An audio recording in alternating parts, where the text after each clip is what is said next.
dépend de l'endroit d'où vous nous recevez en ce dimanche pour cette nouvelle occasion du jury du dimanche qui s'honore à recevoir M. Mamadou Mbodj, qui est le coordonnateur du F24, ce sont les forces vives du Sénégal, qui est également un professeur de philosophie à la retraite. Merci beaucoup, M. Mbodj, d'avoir bien voulu accepter notre invitation. Merci Hassan, et bonjour aux téléspectateurs, et bonjour à tous les Sénégalais qui nous font l'honneur de nous regarder. Très bien. Cette semaine, on vous a revu, on vous avait un peu oublié depuis les élections passées, en tout cas l'élection présidentielle passée. Vous avez initié une conférence de presse. On s'est dit oui, le F24 existe encore, il bouge encore. Pourquoi vous êtes revenu sur la scène? Peut-être parce qu'on n'est jamais parti. Hein. On est une structure, une plateforme qui a vu le jour déjà en avril 2023, pour des raisons que vous savez, parce qu'il s'est agi à ce moment-là, à partir de charte structurée autour de 4 points, de se battre contre le troisième mandat, de se battre pour la libération des prisonniers politiques, de se battre contre les artifices juridico-politiques susceptibles d'entraver la candidature de certains de nos membres, et également d'exiger des élections libres et transparentes. En 2024, en mars, on a constaté que le troisième mandat n'a pas eu lieu quand même. Les prisonniers, certains n'étaient pas tout à fait libérés, c'est vrai.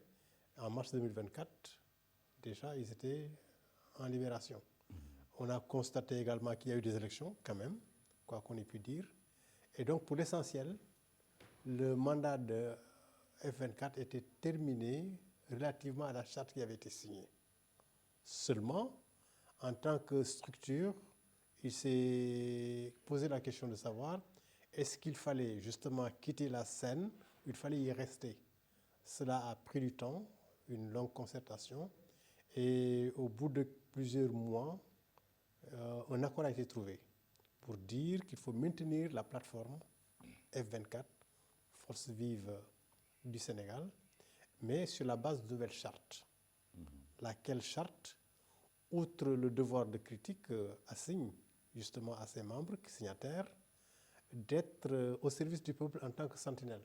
Sentinelle pour la défense des acquis démocratiques, sentinelle pour la préservation de l'état de droit, mais également sentinelle veillant à ce que justement les Sénégalais soient à la hauteur des enjeux de l'histoire. D'accord. Et il s'agit pour nous d'aller vers ce qu'on va appeler une éducation à la citoyenneté responsable et active. D'accord, on va y revenir. Et qui sont vos membres actuellement? Parce qu'il semble que vos rangs se sont un peu vidés entre-temps. C'est vrai. C'est vrai que déjà, lorsque Macky Sall avait décidé de ne pas briguer un troisième mandat, les rangs s'étaient plus ou moins dégarnis. Il y a eu les élections, et après, depuis les élections, beaucoup ont estimé certainement que la tâche était terminée. Et donc, on est une trentaine aujourd'hui d'organisations et de personnalités indépendantes qui sont autour de cette plateforme. D'accord, on va y revenir toujours. Quel est le bilan en fin de compte?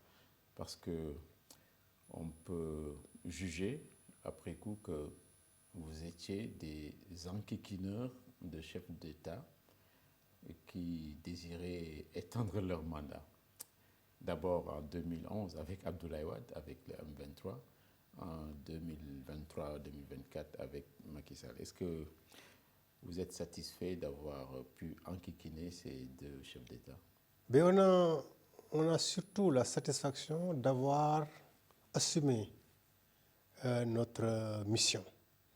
Une mission consistant à défendre les acquis démocratiques, à défendre la République, à défendre l'intérêt général. Et donc, parce que si on considère le troisième mandat, on a joué un rôle.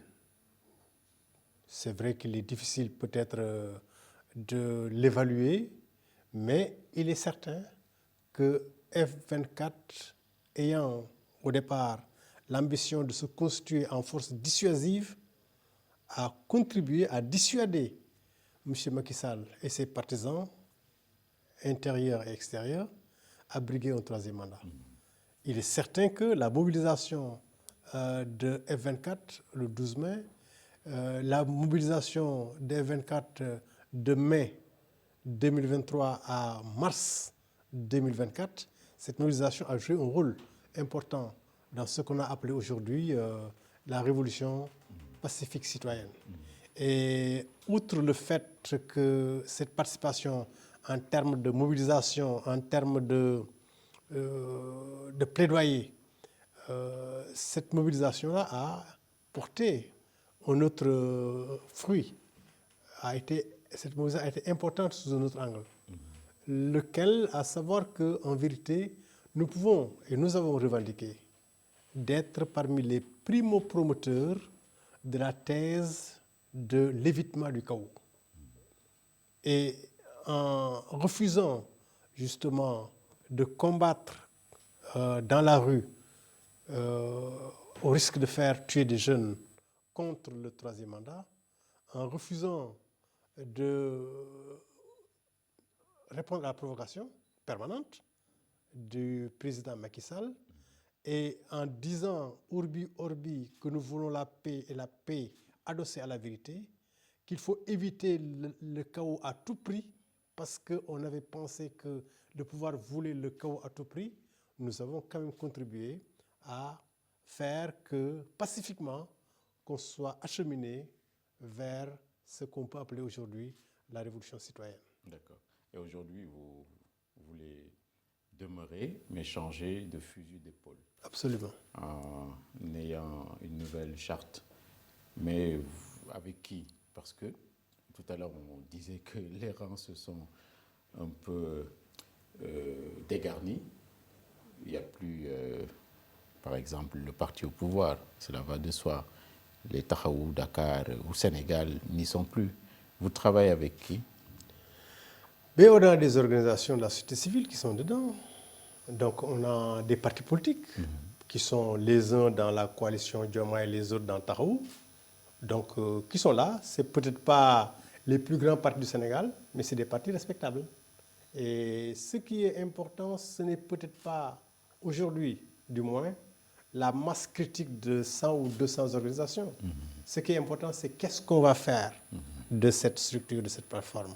Comme j'ai dit, nous avons un devoir de critique. Ouais, ça, nous allons revenir là-dessus. Et nous avons la possibilité d'être des sentinelles et de rappeler un peu, de rappeler à l'ordre, de mettre en garde, etc. Et nous avons également un rôle à jouer dans justement ce qu'on a appelé l'éducation à la citoyenneté responsable active. D'accord, nous allons revenir. Vous avez de la société civile dans votre organisation, mais on peut également dire que vous êtes un peu une société politique.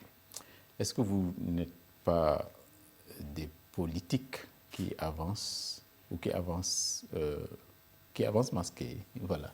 Vous n'avancez pas masqué. Hein? Mais tout dépend, tout dépend des acteurs que vous ciblez.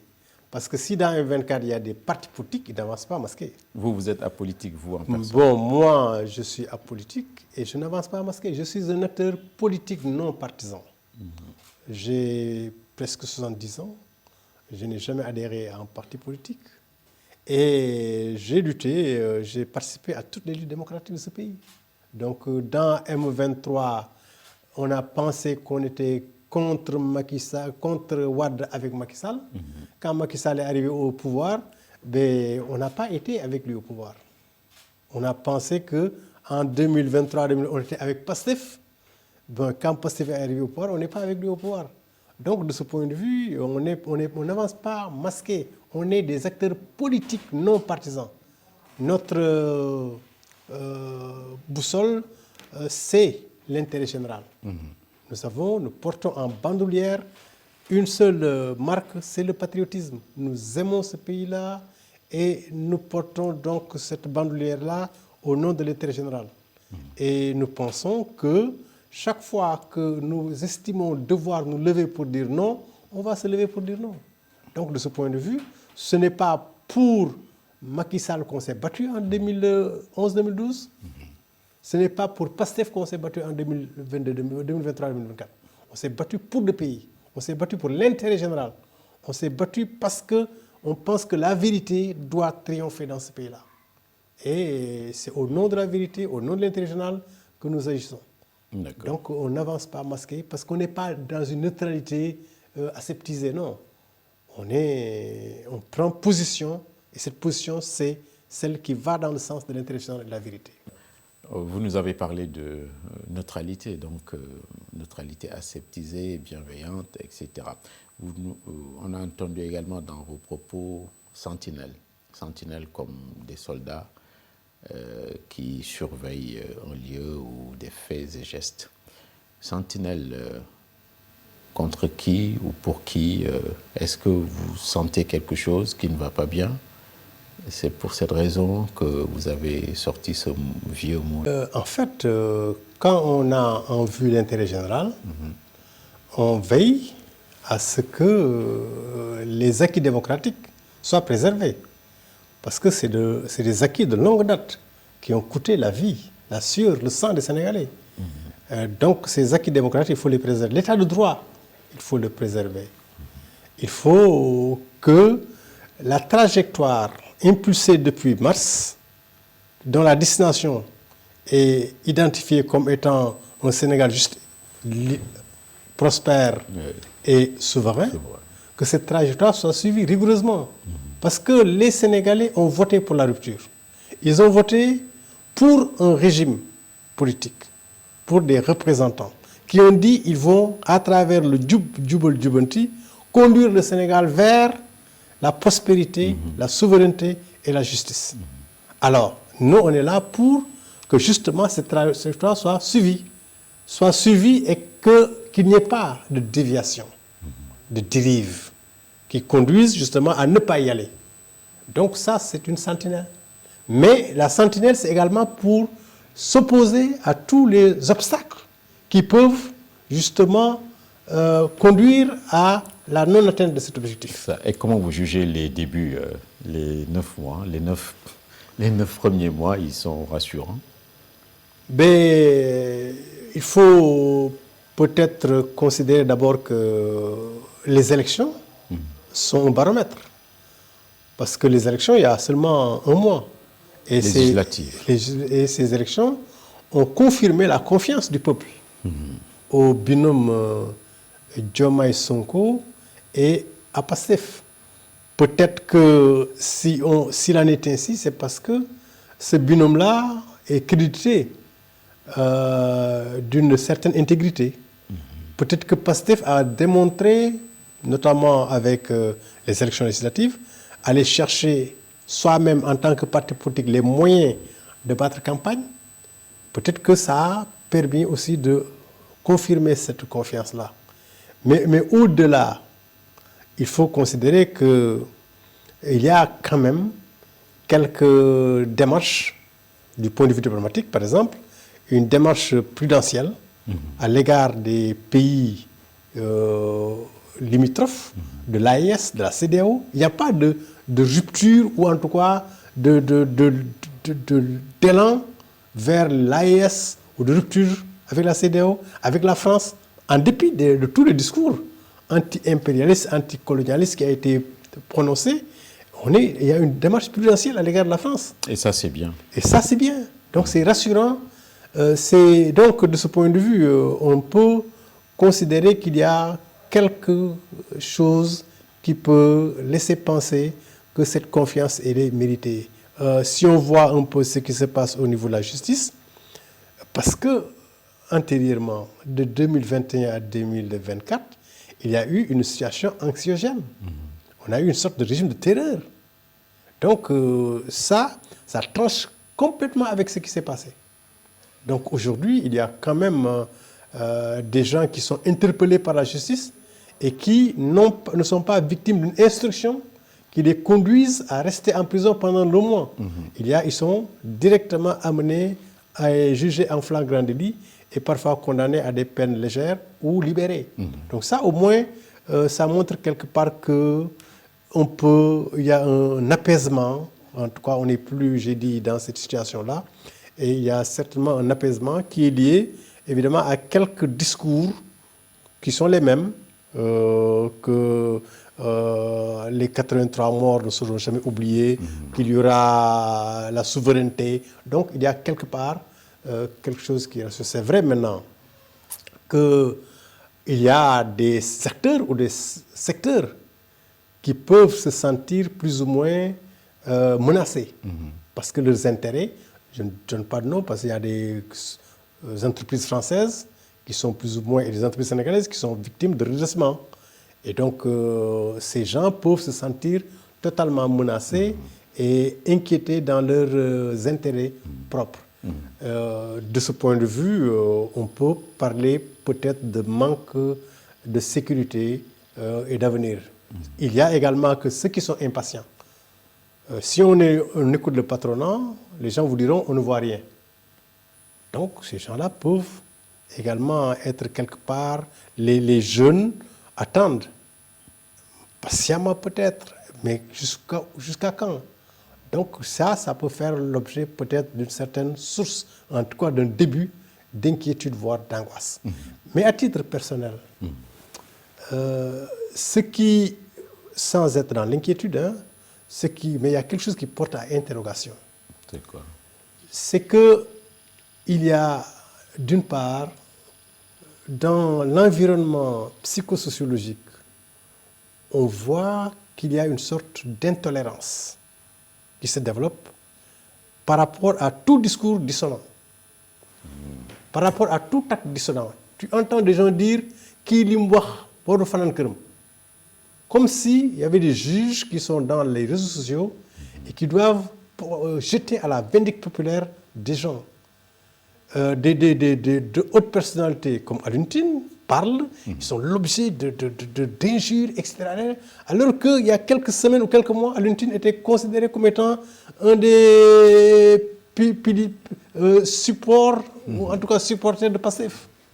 Donc il y a une sorte d'intransigeance, de désir de vengeance qui porte justement à interrogation parce que ça, ce n'est pas bien pour le pays. Et ça vous inquiète? Ça porte en tout cas interrogation parce que sur quoi ça va déboucher?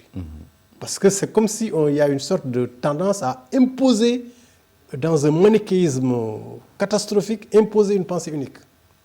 Qu'est-ce que ça va donner? L'autre source d'interrogation, c'est qu'en vérité, il y a que, d'après ce qu'ils ont dit, qu'ils ont trouvé dans le pays, un État ruiné, en ruine, il faut s'interroger s'ils seront capables, justement, à partir de ces ruines-là, de créer les conditions d'une dynamique transformationnelle qui soit capitalisable et qui permette à la jeunesse de travailler, qui permette évidemment d'atteindre un peu, de faire renaître l'espoir. D'accord. Voilà. L'autre aspect qui est sujet à interrogation, c'est également que relativement à ce niveau socio-économique, parce que évidemment les conditions sont très difficiles, est-ce qu'on ne peut pas s'attendre à ce que les actes qui sont posés par ceux-là qui ne veulent pas la réussite puissent justement constituer un frein très important par rapport à cette réussite-là? Je veux dire qu'il y a des acteurs qui sont encagoulés ou non, qui ne veulent pas la réussite et qui, par des techniques de manipulation, par des techniques de freinage économique, peuvent justement faire que cette entreprise-là ou cette trajectoire dont je parlais ne puisse pas arriver à bon port. Donc ça, c'est source à interrogation. J'espère que vous ne voyez pas de la conspiration ou des conspirationnistes. C'est à voir. Oui, c'est ça. Au début de votre longue tirade, là, on a cru que vous étiez complètement dithyrambique vis-à-vis des nouvelles autorités. Mais après, on s'est aperçu que votre jugement est mi-figue, mi-raisin.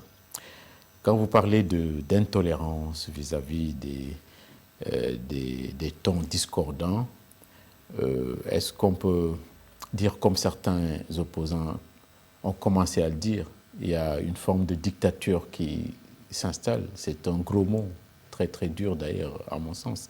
Est-ce que vous diriez comme ces opposants-là? Je dirais d'abord... Surtout quand on a entendu, juste après ce qui s'est passé à la mairie, dictature, mais bon.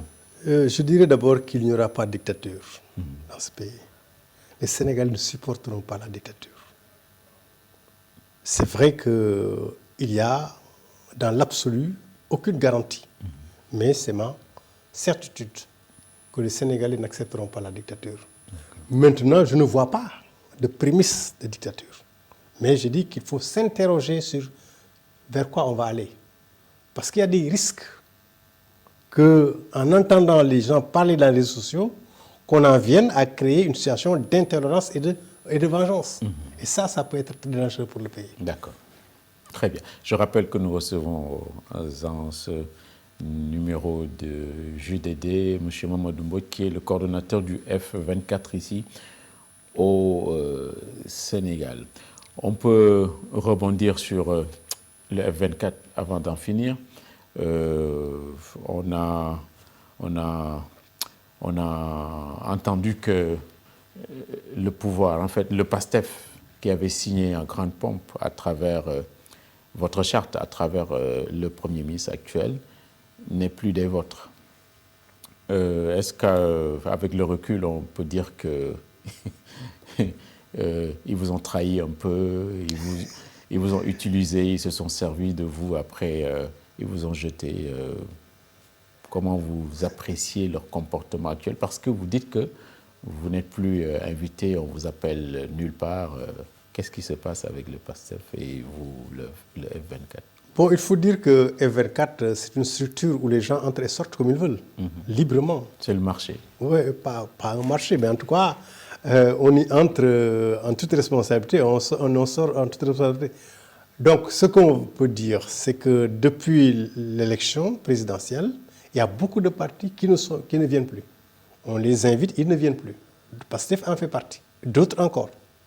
Donc, voilà le constat qu'on peut faire, de ce point de vue. Est-ce qu'ils se sont servis de nous? Non. Parce que nous, on n'était pas là pour eux.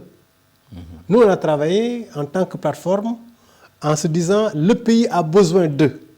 Le pays a besoin que l'acquis démocratique, qu'est la limitation à 2 des mandats, soit préservé.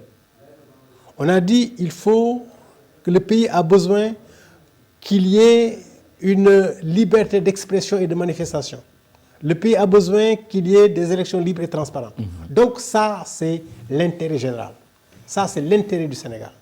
Donc, et on est tous d'accord, PASTEF, LD, Tahaou, etc. Tout le monde est d'accord pour ça. Donc on est lié par l'intérêt général. D'accord. À partir de ce moment-là, si PASTEF, en tant que membre de F24, arrive au pouvoir, il y est arrivé parce que ce sont les élections, ce sont les Sénégalais qui ont élu PASTEF. D'accord. Donc, de ce point de vue, nous, on ne se sent pas trahis, on ne pense pas qu'ils nous doivent quelque chose. Nous avons fait notre devoir et nous continuons de faire notre devoir. C'est ça. Et puis également, on peut comprendre leur attitude, parce qu'aujourd'hui, ils gèrent un État. Ils n'ont plus le temps pour les F24 et autres. Ça, mais absolument, absolument.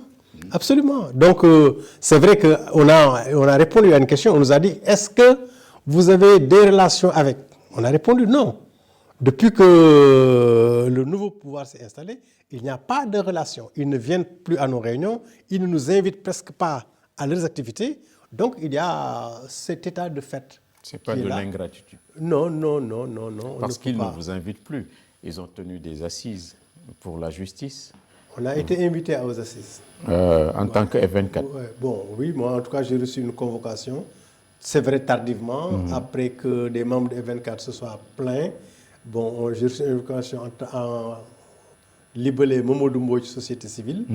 Mais comme j'ai dit, vraiment on ne peut pas parler d'ingratitude ou de trahison. On constate des faits qui sont là et sans les juger. Et pour la présentation de Vision 2050 On n'a pas été invité non plus. Mais comme je dis, ils ne sont redevables en rien à F24.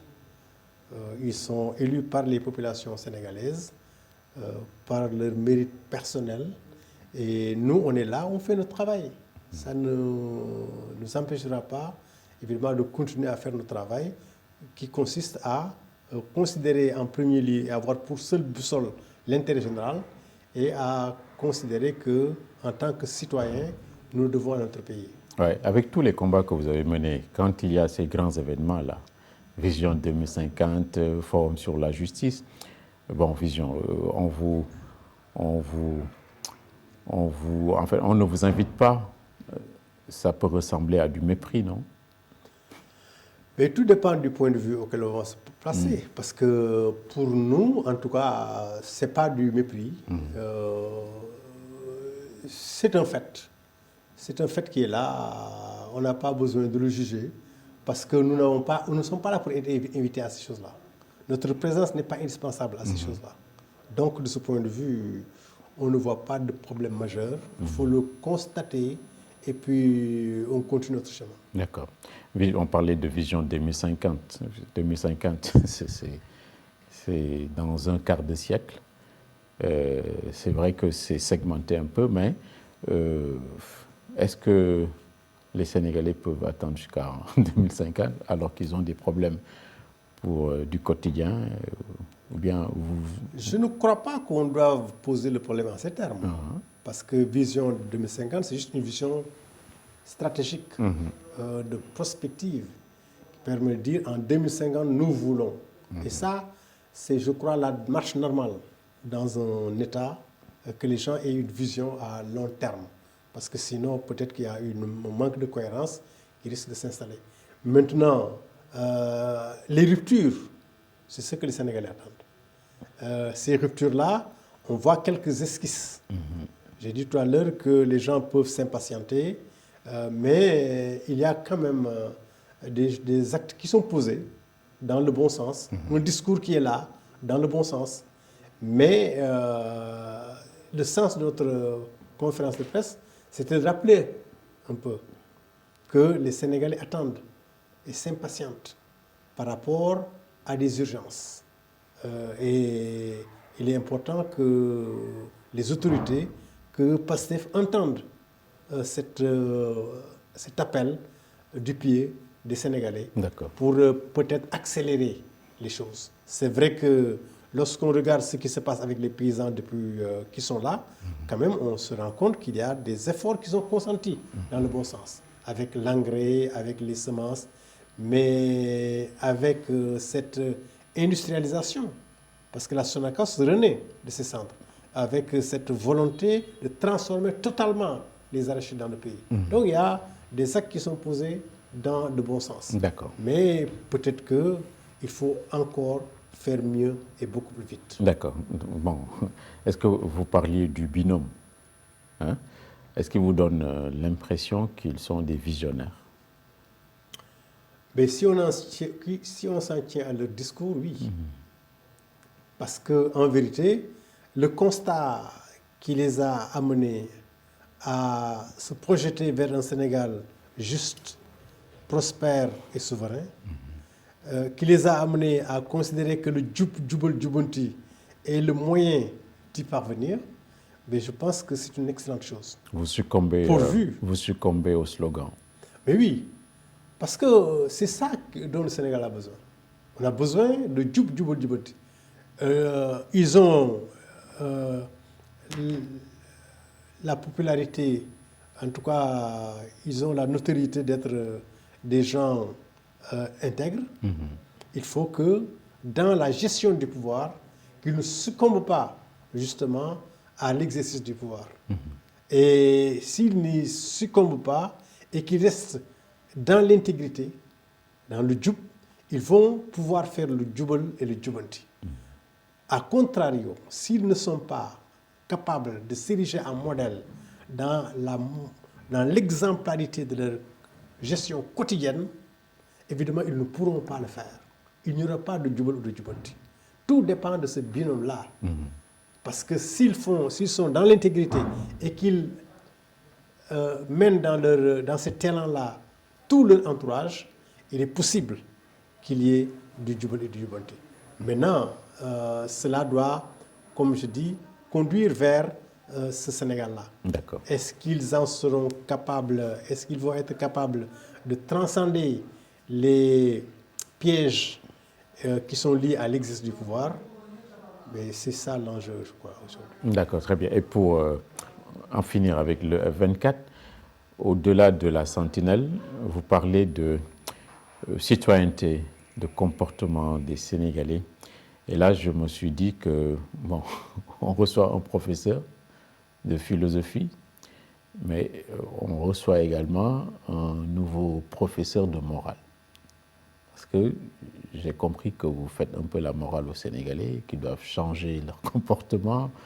Au nom de quoi vous vous érigez un peu en professeur de morale? Mais on n'est pas des professeurs de morale. On est des initiateurs vers un engagement citoyen. Donc il s'agit de civisme surtout, de citoyenneté responsable et active. Parce qu'en vérité, lorsque l'on considère notre pays et les facteurs qui maintiennent le sous-développement, il y a plusieurs éléments, dont la mentalité. On dit, on répète partout que la mentalité, le sous-développement, c'est d'abord une question de mentalité. Parce que lorsque l'on considère ce que la colonisation a laissé dans la mentalité des Sénégalais et des Noirs, on peut comprendre un peu ce que c'est ce mimétisme-là. Ce que c'est, évidemment, cette attitude qui porte à n'avoir pas confiance en soi, qui porte à considérer que tout ce qui vient de l'Occident est bien, qui considère à se mépriser soi-même, à mépriser ses valeurs, à mépriser sa propre culture. Mais ça, tant qu'on est dans cet esprit, dans cette mentalité-là, on ne peut pas se développer. On est dans une extraversion totale et on subit un impérialisme culturel très féroce. Mais il faut trouver les moyens de justement lutter contre cet impérialisme culturel. Cet impérialisme culturel qui fait que justement nous sommes tous connectés à TikTok, à YouTube. On ne regarde que la violence, on ne regarde que ce qui nous a été imposé du dehors. Est-ce qu'on peut se développer lorsque les jeunes ne comprennent pas ce que c'est l'importance du savoir et qui les porte à aimer le savoir et à chercher justement à maîtriser les sciences et les techniques, comme c'est le cas à Singapour ou ailleurs? Est-ce que si les jeunes ne comprennent pas l'importance de leur histoire depuis l'Égypte, leur histoire avec Cheikh Oumar Tall ou Thierno Souleymane Baal, etc., s'ils ne comprennent pas ça, ils peuvent être fiers d'être Sénégalais et d'être des Noirs. Et ça, c'est des enjeux importants. Ce n'est pas de la morale, c'est du civisme, c'est de l'histoire, c'est vraiment de la citoyenneté. Il y a un peu de morale, c'est vrai. D'accord. Mais une personne qui achète son téléphone avec son argent, qui achète sa connexion avec son argent, qui charge même son téléphone avec le courant, qui paie avec son argent, on ne peut pas lui indiquer la direction ou comment il utilise son téléphone. Mais écoute, il faut que chacun reste à sa place. Mais bien sûr, bien sûr, bien sûr. C'était une digression. C'était une digression. Mais vous avez parlé de changement de comportement sans jamais parler de la crise d'autorité que le pays vit depuis maintenant des décennies et des décennies. Pourquoi vous avez omis cette dimension, cette chose importante qu'est la crise d'autorité? Parce qu'on a changé de pouvoir, de régime, etc. Mais moi, je vois encore un changement dans la continuité en matière de crise d'autorité. Mais c'est ça le civisme. Le civisme, c'est d'abord le respect, la connaissance et le respect de ses droits et de ses devoirs. Quand quelqu'un ne connaît pas ses droits et ne se comporte pas conformément à ses devoirs, ben cet homme-là, ce citoyen-là, ne peut pas respecter l'autorité. Parce que la seule autorité, la principale autorité dans une société, ce sont d'abord les lois. En dehors de Dieu, ce sont les lois. Ce sont les lois que tous les citoyens doivent respecter. Parce que, et justement, quand on parle de troisième mandat, etc., la loi est au-dessus de tout le monde. Il faut que tout le monde respecte la loi, c'est ça un état de droit. Mais dès que les gens sont au-dessus des lois, dès que les gens sont au-delà des lois, en dehors des lois, on n'est plus dans un état de droit. On n'est plus dans le civisme, on n'est plus dans la citoyenneté. C'est ça qui pose problème. Il faut justement cette éducation à la citoyenneté, que les gens comprennent quels sont leurs droits, quels sont leurs devoirs, et puis surtout qu'ils s'engagent à faire que leur pays soit un pays à la dimension de l'histoire. Oui, sur ce plan-là, on va vous souhaiter bonne chance parce que c'est un vaste chantier. Récemment, il y a des gens qui parlaient de nouveaux types de Sénégalais. Après l'indépendance, un grand homme parlait de reconversion des mentalités. Mais plus on avance, plus ça se dégrade. Je ne sais pas qui aura la potion magique pour renverser la tendance. Maintenant, on peut en venir aux questions d'actualité. On vous a suivi toujours dans votre conférence de presse en parlant des événements à la mairie, mais vous avez semblé noyer le poisson. Je m'explique. Vous avez parlé de brutalité policière en voulant raconter ou expliquer ce qui se passe là-bas. Mais est-ce que ça ne dépasse pas la police qui se passe à la mairie? Parce que la police exécute des ordres. En fait, on n'a rien à lui reprocher.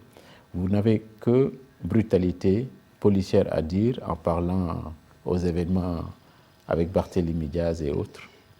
En vérité, il faut faire la part des choses. Dans la conférence de presse, on a voulu parler aux nouvelles autorités, parler aux Sénégalais. Aux nouvelles autorités, on a voulu leur dire que les Sénégalais en avaient assez de tout ce qui s'est passé antérieurement. Que les Sénégalais ont voté pour la rupture et contre la continuité. La continuité, c'est quoi? Ce sont les brutalités policières. La rupture, c'est quoi? C'est rompre avec la justice à deux vitesses, etc., etc. Donc, les brutalités, c'est dans ce contexte-là. On a dit qu'il faut rompre avec les brutalités policières parce que c'est ça qui était à l'œuvre. C'était ça qui était justement courant. Mais la rupture, je vous coupe pas, M. Mbodj, la rupture, est-ce que c'est de ne pas en finir avec les règlements de compte? Parce qu'il y a un parfum de règlements de compte à la mairie, non? J'en viens. Je dis que voilà ce qui a été l'objet d'un discours dans la conférence de presse. Que par exemple, dans les brutalités policières, on n'avait pas besoin, en 2024, d'arrêter des gens à Bakel parce qu'un cortège où le président doit passer. Parce que moi-même, j'ai été victime en novembre, sous Macky Sall, pendant 1 heure de temps, on a arrêté ma voiture sur la route de Louga. Donc, ça, il faut mettre un terme. Voilà ce qu'on a dit. Et on a dit, brutalité policière à la mairie. Ça pouvait manquer. Il faut que les policiers en reviennent à l'idée qu'ils sont des serviteurs du peuple sénégalais et des citoyens. Et que la brutalité ne doit pas être de mise dans les relations entre les policiers et les citoyens. Mais l'intervention de la police, c'est une conséquence, c'est pas l'origine. Là, vous parlez de l'affaire Barthélémy. Nous, on dit, d'abord, il faut faire la part des choses. Donc, on a dit, il faut tourner la page aux brutalités policières et on a donné cet exemple-là. Maintenant, on a posé la question après notre conférence de presse. On nous a interrogés sur Barthélémy Diaz. Et donc, sur Barthélémy Diaz... Et là, vous n'êtes pas déçu de ce qui se passe là-bas? Sur Barthélémy Diaz, on a dit F24 ne se prononce pas parce que F24 n'est pas comparable, n'a pas la même stature qu'une organisation de la société civile, une organisation des droits de l'homme ou un parti politique. Donc, on ne sait... Et sur beaucoup de questions, il nous faut beaucoup de concertation, il faut trouver un consensus. Ce n'est pas encore le cas sur cette affaire-là. Et que les juges, les spécialistes de la justice, du droit, pardon, sont à couteau tiré sur cette question-là. Donc, voilà les réponses qu'on a données. Mais la réponse n'est pas satisfaisante, M. Mbodj, parce que quand on convoque une conférence de presse, c'est pour dire des choses, et des choses importantes, utiles. Sinon, on ne convoque pas de conférence de presse. Et l'actualité brûlante, c'était ça. Il fallait avoir une vraie position, et non pas des réponses à l'eau tiède. Je pense que vos réponses ne sont pas à la hauteur. D'accord, mais attendez, c'est-à-dire que quand vous dites vous convoquez une conférence de presse, il faut les choses importantes, c'est les choses de ce pays, c'est pas ces épiphénomènes. La mairie de Dakar, mais la mairie de Dakar, c'est pas un épiphénomène. Non, c'est un épiphénomène. C'est la capitale du Sénégal, selon la constitution du Sénégal. Par rapport à l'intérêt Sénégal. de la nation, c'est pas un problème, d'autant plus que il est entre les mains de la justice, c'est pas encore réglé. Donc vraiment, c'est pas encore un problème à la hauteur de ce que nous étions en train de dire. Non, mais maintenant, la mairie de la capitale du Sénégal, décidée par la Constitution, c'est Dakar, non? Quand on dégomme un maire, quel que soit qui tombe sous le coup de la loi, on peut accepter ça. Mais le désordre, l'instabilité que ça génère, ça, vous n'en parlez même pas. Mais si vous dites vous-même que si c'est le coup de la loi, on ne peut pas reprocher au gouvernement de respecter la loi. Donc vous voulez nous tirer sur un terrain de politique politicienne. Parce que dans cette affaire-là, nous avons vu venir depuis Yewwi Askan Wi. Donc on a vu qu'il y a deux camps qui se déchiraient, qui se regardent en chien de faïence. On a entendu les propos haineux depuis plusieurs semaines. Donc, ça, on est dans un terrain de politique politicienne. Dans cette affaire-là, si vous voulez mon avis, il y a de la politique, il y a du droit. Maintenant, si sur le terrain du droit strict, les spécialistes du droit ne sont pas d'accord, il faut laisser un peu le temps peut-être à la Cour suprême de trancher l'affaire. Mais les spécialistes du droit ne seront jamais d'accord. Ils seront jamais d'accord. Ne seront jamais d'accord. Mais il y a au moins un arbitre qui va trancher. Même cet arbitre-là, il peut se tromper. On peut ne pas être d'accord. Parce qu'on a vu avec le troisième mandat. Donc, il y a les spécialistes qui ne sont pas d'accord, mais nous, on a une conviction qu'il ne doit pas y avoir de troisième mandat. Quand on aura cette conviction que c'est ça la vérité, on va la défendre. Mais si on n'a pas encore cette conviction, parce qu'on n'a pas discuté, on ne peut pas venir on ne tient pas cette conférence sur l'affaire Barthélémy.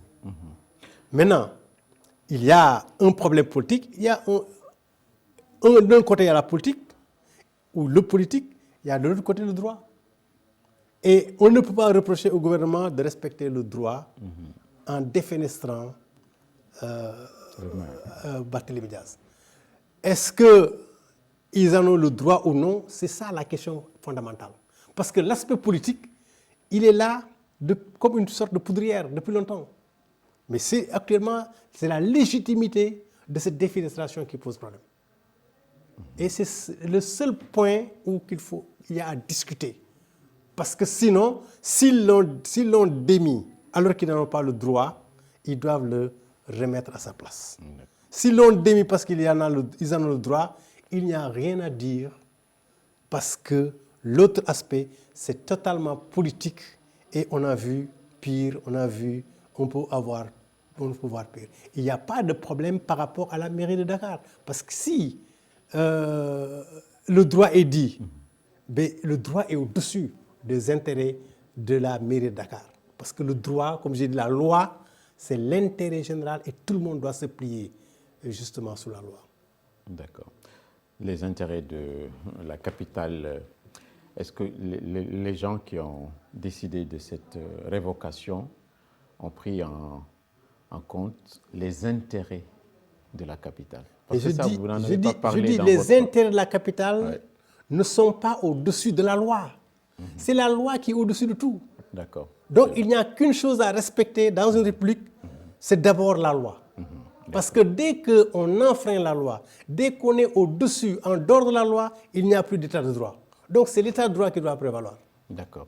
Le fait que M. Diaz, on personnalise un peu, qu'il soit enlevé aussi bien de l'Assemblée que de la mairie, double peine, ça vous choque pas? Mais encore une fois, si c'est la loi, si c'est la loi qui est respectée, il faut faire conformément à la loi. Il n'y a pas d'autre alternative qu'au respect de la loi. Quand nous avons dit, nous sommes pour la défense des acquis démocratiques. Si M. Diaz, s'il s'avère qu'il a le droit de rester à la mairie, il doit rester à la mairie. Et ça, c'est un combat que tout le monde doit mener. D'accord. Mais s'il n'a pas le droit, il doit partir. Ça aussi, c'est la loi. D'accord. On est au mois de décembre. Vous choisissez quoi entre le Père Noël et les pères fouettards? Moi, je préfère le Père Noël. Oui, mais est-ce que... Amener des cadeaux plutôt que sanctionner. Mais écoutez, il faut les dépasser tous les deux. Amener des cadeaux, c'est-à-dire le compromis, l'union Oui, sacrée. je vois. Oui. C'est-à-dire que... Ça, c'est des actes de rupture, ça. Oui, non, attendez. Tirer dans le même sens, éviter les c'est-à-dire que le père fouettard peut être celui qui va réglementer les choses. Le Père Noël, c'est celui qui sème l'illusion, parce qu'il n'existe pas, le Père. On demande de dire aux enfants que le Père Noël n'existe pas. Et le Père fouettard, évidemment, peut être l'homme de la situation. Mais, encore une fois, comme on a dit, nous, dans la conférence de presse, on a dit, on exige, on demande, on réclame la reddition des comptes dans le respect de la loi et des droits des individus. On ne peut pas fouetter les gens pour les fouetter. Il faut les fouetter quand ils sont en dehors de la loi et ne pas les fouetter d'ailleurs tant qu'une alternative est possible. Parce que les emprisonnements, ça ne sert pas à grand-chose. Il faut mettre des amendes aux gens, il faut mettre des condamnations à des actions d'utilité publique, bracelets électroniques. Il faut créer des casernes de prison. Dans la campagne, les gens travaillent. Donc, fouetter, c'est peut-être pas la meilleure des choses, mais s'il ne reste que cela, il faudra le faire. Vous ne voulez pas froisser le binôme? Non. Vous êtes un peu complaisant avec eux. Hein? Non, je ne suis pas complaisant. Je suis dans la... C'est pour cette raison que vous faites un peu de ponce-pilatisme, quoi. Non, je ne suis pas... Vous ne prenez pas vraiment position. Non, je prends des positions très fermes. Je dis et je répète que dans une société, il faut chercher le compromis autant que faire se peut. Il faut, et ça c'est dans le texte, il faut chercher la paix et la stabilité. Nous sommes dans un pays, un peuple pacifique. Un peuple, et notre premier trésor, c'est la paix. Mais s'il faut amener des ruptures, il faudra se préparer à ce que des sanctions soient portées contre ceux qui veulent à tout prix s'opposer à la rupture. Ceux qui, à tout prix, veulent saboter la rupture. Mais il ne faut pas sanctionner des gens pour les sanctionner, parce que c'est des gens qui ont un discours dissonant. Ça, c'est inacceptable. Et c'est ça l'état de droit. L'état de droit, c'est qu'on mette tout le monde sur le même pied d'égalité, qu'on ne sanctionne pas les uns parce qu'ils sont contre nous et laisser les autres. Ça, c'est inacceptable. Donc, ce que nous disons, c'est très clair. Et ce que je dis sur l'état de droit, c'est ce que dit F24 sur l'état de droit. D'accord. Je rappelle que nous recevons M. Mamadou Mbodj du F24. Il y a cette semaine, le vendredi 27, il y a la déclaration de politique générale. C'est la Constitution également qui le recommande. C'est un grand moment pour le Premier ministre, un grand oral, un moment pour lui de montrer qu'il est vraiment au fait et qu'il travaille ses dossiers. Qu'est-ce que vous pensez de ce moment qui vient? Il faut d'abord dire que du point de vue qui est le mien, la déclaration générale de politique générale, c'est juste une formalité républicaine liée à la Constitution, mais ça ne sert pas à grand-chose. Dans l'histoire du pays, on a vu de brillantes déclarations, celle de Idriss Seck où il se chargeait de traquer Ndioublang, mais finalement, c'est Ndioublang qui s'est enraciné dans ce pays-là. Ça ne sert pas à grand-chose. Ça ne sert pas à grand-chose de ce point de vue-là. Maintenant, en tant que déclaration de politique générale, ça peut permettre à un Premier ministre d'éclairer la lanterne des Sénégalais sur ses choix prioritaires. Donc ça sert à quelque chose. Oui. Dans l'histoire, ça n'a pas servi à grand-chose. Il faut qu'on fasse la différence. C'est-à-dire qu'historiquement, on a vu des déclarations présidentielles qui n'ont servi à rien du point de vue factuel, du point de vue de la réalité, parce qu'on a fait le contraire. Non, ça peut ne pas servir à grand-chose si on s'en tient qu'à la déclaration. Voilà. Il suffit, en fait, il s'agit de joindre l'acte à la parole. Voilà, c'est pourquoi j'ai dit c'est d'abord formel. De montrer une feuille de route, de tracer un chemin. Absolument, c'est ça l'intérêt. On montre le chemin à suivre, on montre les grands axes et l'ambition qu'on a pour le pays. C'est clair, on l'installe dans l'esprit des gens, mais parfois, malheureusement, ça s'arrête à cela. Si ce n'est pas suivi d'une action, d'un suivi, évaluation qui permettent justement, point par point, petit à petit, de dire voilà ce que nous avions promis, voilà ce que nous sommes en train de faire, évidemment, ça se termine comme une sorte d'eau de boudin. Oui, ça. Et vous pensez que M. Sonko sera à l'aise dans cet exercice? Ben oui, parce que il est d'abord dans une assemblée acquise, ce qui n'aurait pas été le cas précédemment. Donc, à partir du moment où il a 130 ou 134 personnes devant lui qui sont prêts à l'applaudir, évidemment, ça va le réagrandir et peut-être que ça peut vraiment lui permettre d'être très à l'aise. Bon, on connaît Sonko comme un tribun. Il a déjà montré ses qualités et une certaine éloquence.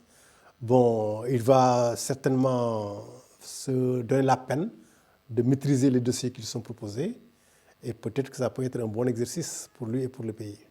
L'Assemblée, ce n'est pas une chambre d'applaudissements ni d'enregistrement. Mais ça ne devrait pas l'être. Mais ça l'a été jusqu'à présent. Est-ce que ça va l'être encore? Mais c'est une équation à laquelle on peut dire que c'est une inconnue. Mais ce que nous souhaitons, évidemment, c'est qu'il y ait une rupture. Bon, aujourd'hui, on a l'impression que ce sont des hommes qui en remplacent d'autres, un peu partout. Et si c'est le cas à l'Assemblée, ben écoute, ce qu'on voudrait éviter, c'est le procès non cumulatif. C'est-à-dire qu'on fait 2 pas en avant, 3 pas en arrière. Ça qu'on fait depuis presque 50 ans, 100 ans. 2 pas en avant, 3 pas en arrière, on est sur place, on n'avance pas. Maintenant, la rupture devrait consister à avoir un procès cumulatif.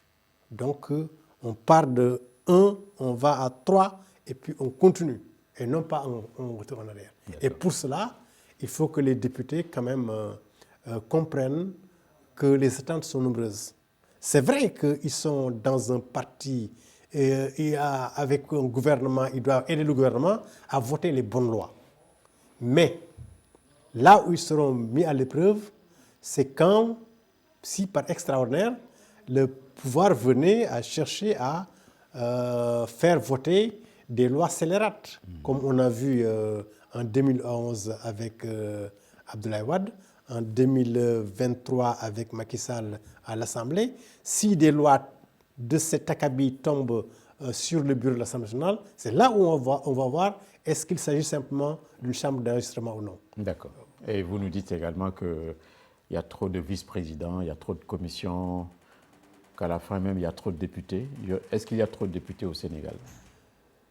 Ben écoutez, à titre personnel, moi je pense qu'on aurait pu se passer de députés. Ouais. Mais on aurait pu se passer de députés sous cette forme-là. Parce qu'en vérité, les députés qui sont là sont élus, certains peut-être n'ont pas aussi cette légitimité en raison du mode d'élection de députés. Quand on prend le Raoult Gado, par exemple, il a été institué en 1992 et sa vocation est de permettre au régime en place d'avoir le maximum de députés. Oui, mais ça c'est un vieux débat. Mais quand vous dites, mais justement, j'en viens. On aurait pu se passer de députés.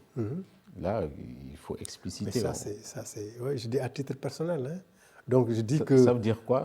C'est parce que C'est parce que ça découle On de ce n'a que pas j'ai dit. besoin de députés. Non, ça découle de ce que j'ai dit. J'ai dit quand, dans le Raougadou, vous décrochez les 7 députés de Dakar, alors que vous n'avez, c'est peut-être pas le cas maintenant, mais ça a été le cas souvent, vous n'avez que 40% des votants pour vous, l'autre à 30%, mais les députés qui sont là ne sont pas légitimes. Ils n'ont pas une grande légitimité. Et surtout, quand ils sont mis là sans le profil qu'il faut, ils viennent, ils dorment, ils votent des lois, ils s'en vont. Ces députés-là, on n'en a pas besoin. On aurait pu avoir peut-être une représentation de meilleure qualité si on avait pris, par exemple, dans les syndicats de paysans, d'ouvriers, etc., on prend des gens qui sont suffisamment qualifiés et qui viennent par session, ils sont des députés par session. Ça aurait été mieux pour moi. Mais, comme j'ai dit, ces députés-là, évidemment, ils sont dans une assemblée comme pour en remplacer d'autres. Et les commissions, les vice-présidents sont laissés en l'état. C'est vrai qu'ils n'ont pas eu le temps de tout changer. Peut-être, mais ce que nous sollicitons de leur part, c'est qu'ils puissent changer tout ça. Parce qu'avoir 15 commissions, 8 vice-présidents, ça ne correspond pas à une exigence. Et on aurait pu avoir 3 vice-présidents, 7 ou 8 commissions. Ça aurait fait des économies qui auraient pu servir, évidemment, à créer des employeurs. Oui, mais M. Mbodj, les nouveaux députés vont vous en vouloir. Ce que j'entends, on n'a pas une assemblée de bonne qualité. Comment vous pouvez le savoir? Je n'ai pas dit ça. Ah, c'est pas ça? Non. J'ai dit qu'avec le Raougadou, ce qui s'est passé jusqu'à présent, c'est qu'on a des députés qui n'ont peut-être pas assez de légitimité, qui n'ont peut-être pas le profil. Et c'est pourquoi ce qui s'est passé à la 14e, 13e, 12e, etc., c'est ça qui s'est passé. Des gens qui viennent pour applaudir. Vous ne pouvez pas savoir encore parce qu'ils viennent à peine de s'installer. C'est pourquoi j'ai dit cette fois-ci, on va attendre de voir. Mais jusqu'à présent, c'est ça qui s'est passé. Et ce qu'on attend de ces gens-là, c'est autre chose. Parce que là, on ne peut pas juger qu'ils n'ont pas le niveau, etc. Non. Ça, on ne peut pas le dire. D'accord, très bien. Et vous demandez également l'abrogation de la loi d'amnistie. Vous voulez nous ramener en arrière? Mais non, F24 s'est opposé radicalement à la loi d'amnistie à l'époque. Lorsqu'on l'a voté, F24 s'est opposé. Et dans la même logique, on ne peut pas admettre qu'elle persiste. Parce que cette loi est une loi scélérate. Parce que en 2023-2024, ce que nous avions constaté, c'est que sur les 1000 ou 2000 prisonniers, les 80% n'avaient rien à faire dans les prisons. Rien à faire. Oui, mais ce qui est fait, déjà fait. Oui, d'accord, mais... revenir en arrière. D'accord, non, il faut revenir en arrière parce que le président Macky Sall, même quand il le faisait, il dit cette loi, c'était pour apaiser et réconcilier les Sénégalais. Ça ne réconcilie pas les Sénégalais, ça n'apaise pas. Parce que ça crée justement un clivage total entre ceux qui sont victimes et qui considèrent qu'il y a une totale injustice qui a amené ces gens en prison et ceux qui les ont amenés en prison. Donc, on ne peut pas, dans un pays, absoudre des crimes, des tortures de cette envergure-là. Ce n'est pas bien pour le pays, ce n'est pas bien pour les victimes, et ça entraîne quoi? L'impunité. On garantit l'impunité à des gens qui, froidement, ont tué des Sénégalais. Froidement. Parce qu'on a vu quand même des images où un homme tire sur un jeune qui a un drapeau. Sur quelle base? Il a tué. Donc, il y a des crimes et des tortures qui ont été commis dans ce pays-là. Et il n'est pas possible que, par un coup de baguette magique, on dise, bon, ces crimes-là sont effacés et puis il faut tourner la page. Ça, ce n'est pas bien pour le pays. Ce n'est pas bien pour les victimes. Donc, il faut qu'on revoie cette loi-là pour, justement, qu'une enquête soit faite. Et cette enquête faite va situer les responsabilités. Et des sanctions seront prises maintenant en fonction du contexte. Est-ce que c'est des sanctions légères ou lourdes? Mais au moins qu'on identifie les fautifs. Au moins qu'il y ait des sanctions. Et quand il y aura des sanctions à la hauteur, on peut pardonner, on peut peut-être voir comment s'en prendre avec tous ces fautifs-là. S'ils font amende honorable, etc., on peut adoucir les peines, etc., etc. Mais au moins, on aura compris que ça, personne n'a le droit de le faire. Ouais. Vous cherchez à remuer le couteau dans la plaie. Même ceux qui sont actuellement au pouvoir, ils ne parlent plus d'abrogation, ils parlent de modification ou en partialité en tout cas. Moi je pense que vous êtes un philosophe. La philosophie c'est la tolérance et c'est le pardon. La loi fondamentale de justice c'est une loi de pardon.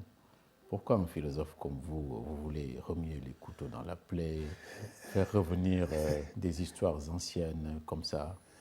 Ça me pose un inconfort, je ne sais pas, philosophique, comme disait-le. Peut-être qu'il faut dire que moi, je ne suis pas philosophe. J'ai juste été un professeur de philosophie. Ouais, mais c'est Ensuite, cette loi d'amnistie, ce n'est pas moi. C'est F24 qui a refusé. C'est F24 qui réclame son abrogation. Donc, et ce n'est pas parce qu'on est tolérant qu'on doit justement absoudre des crimes. Ça, ce n'est pas de la tolérance. Ce n'est pas de la tolérance. Est-ce que vous ne visez pas, en fin de compte, l'ancien président contre qui vous avez manifestement une dent? Est-ce qu'il ne faut pas le laisser... Non. Est-ce qu'il ne faut pas lui lâcher les baskets, comme on dit Non, simplement. On n'a pas forcément une dent contre l'ancien président. J'entends des gens même insensés dire haute trahison, etc.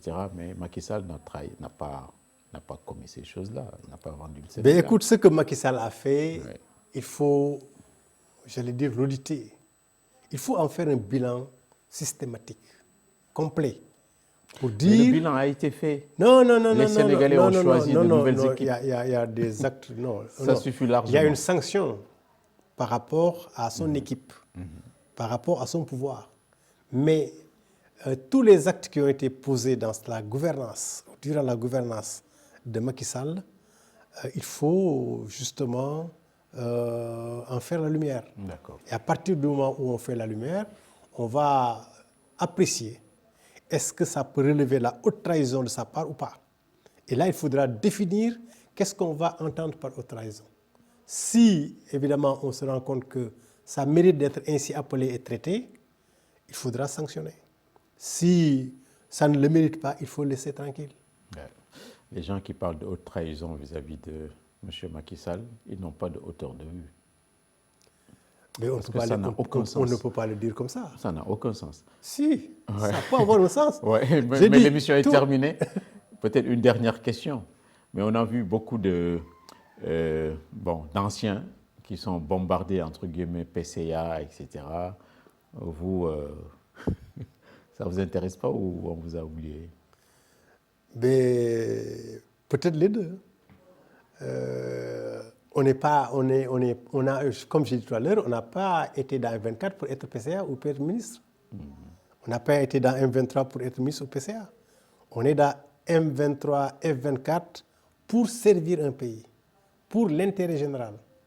Donc, ça ne nous regarde pas, ça ne nous gêne pas, ça ne pose aucun problème pour nous. Nous continuons notre chemin, comme on l'a fait depuis plusieurs années. Nous nous battons.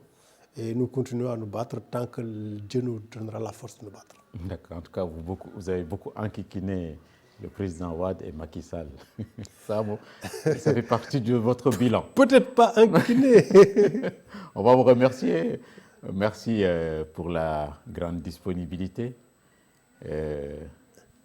On vous laisse saluer les auditeurs et les téléspectateurs. C'est moi qui vous remercie de m'avoir invité pour parler aux Sénégalais, lesquels je considère c'est un peuple, ce Sénégalais est un peuple valeureux, pacifique, courageux, patient, résilient. Bon, mais il faut peut-être simplement qu'on se remobilise pour être plus ambitieux, pour aller vers la conquête de nouveaux horizons qui nous permettront d'être dans un Sénégal où la prospérité est partagée. Voilà, merci beaucoup, M. Mbodj. Merci infiniment. Merci également à Abdoulaye Ndiaye qui a réalisé cette émission techniquement. Merci à tous nos auditeurs et téléspectateurs.